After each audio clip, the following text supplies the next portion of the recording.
ಇನ್ನು ಚಿಕ್ಕಬಳ್ಳಾಪುರದಲ್ಲಿ ಒಂದು ಅಪಘಾತ ಸಂಭವಿಸಿದೆ. ಅಪಘಾತದಲ್ಲಿ 3 ದುರ್ಮರಣಕ್ಕೀಡಾಗಿದ್ದಾರೆ. ಒಂದು ಬ್ರೇಕಿಂಗ್ ನ್ಯೂಸ್ ಬರ್ತಾ ಇದೆ, ನೋಡೋಣ.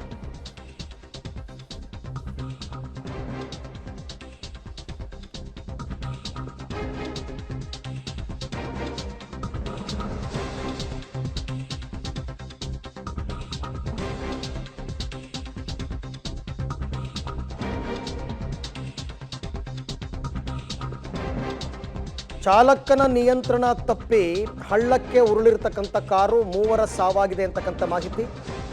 ಇದು ಗೌರಿಬಿದನೂರು ಹತ್ರ, ಚಿಕ್ಕಬಳ್ಳಾಪುರದ ಗೌರಿಬಿದನೂರು ಹತ್ರ ವಾಟದಹೊಸಳ್ಳಿ ಅಂತ ಅಂದ್ಬಿಟ್ಟು ವಾಟದಹೊಸಳ್ಳಿ ಬರೀ ನಡೆದಿರ್ತಕ್ಕಂಥದ್ದು. ನೋಡ್ತಾ ಇದ್ದೀರಾ ದೃಶ್ಯದಲ್ಲಿ, ಒಬ್ಬನ ದೇಹ ಮರದಲ್ಲಿ ನೇತಾಡ್ತಾ ಇದೆ.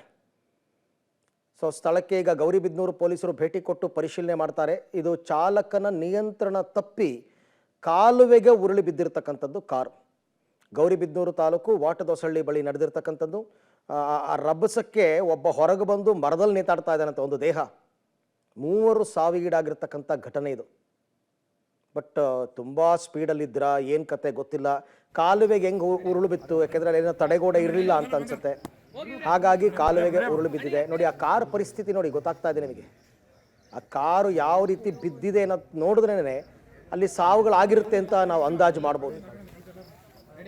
ಸೊ ಹಾಗಾಗಿ ಇವಾಗ ಇದು ಘಟನೆ ಚಿಕ್ಕಬಳ್ಳಾಪುರದ ಗೌರಿಬಿದನೂರಿನ ವಾಟದಹೊಸಳ್ಳಿ ಹತ್ರ ಕಾರು ಅಪಘಾತ ಅಂತಂದ್ರೆ ಮುಖಾಮುಖಿ ಡಿಕ್ಕಿ ಅಲ್ಲ, ಇದು ಚಾಲಕನ ನಿಯಂತ್ರಣ ತಪ್ಪಿ ಕಾಲುವೆಗೆ ಉರುಳು ಬಿದ್ದಿದೆ. ಅದು ಸದ್ಯದ ಪರಿಸ್ಥಿತಿ. ತಾವು ಗಮನಿಸ್ತಾ ಇದ್ದೀರಾ ಹೆಂಗಿದೆ ಈ ಕ್ಷಣದ ಪರಿಸ್ಥಿತಿ ಹೆಂಗಿದೆ ಅಂತಕ್ಕಂಥದ್ದು ನಿಮಗೆ ಗೊತ್ತಾಗ್ತಾ ಇದೆ. 3 ನೀರು ಪಾಲಾಗಿ ಓರ್ವ ಪ್ರಾಣಾಪಾಯದಿಂದ ಪಾರಾಗಿದ್ದಾರೆ. ಮರದಲ್ಲಿ ಈಗಾಗಲೇ ಓರ್ವ ಪ್ರಯಾಣಿಕ ನೇತಾಡ್ತಾ ಇದ್ದಾನೆ ಅಂತ ಗೊತ್ತಾಗಿದೆ.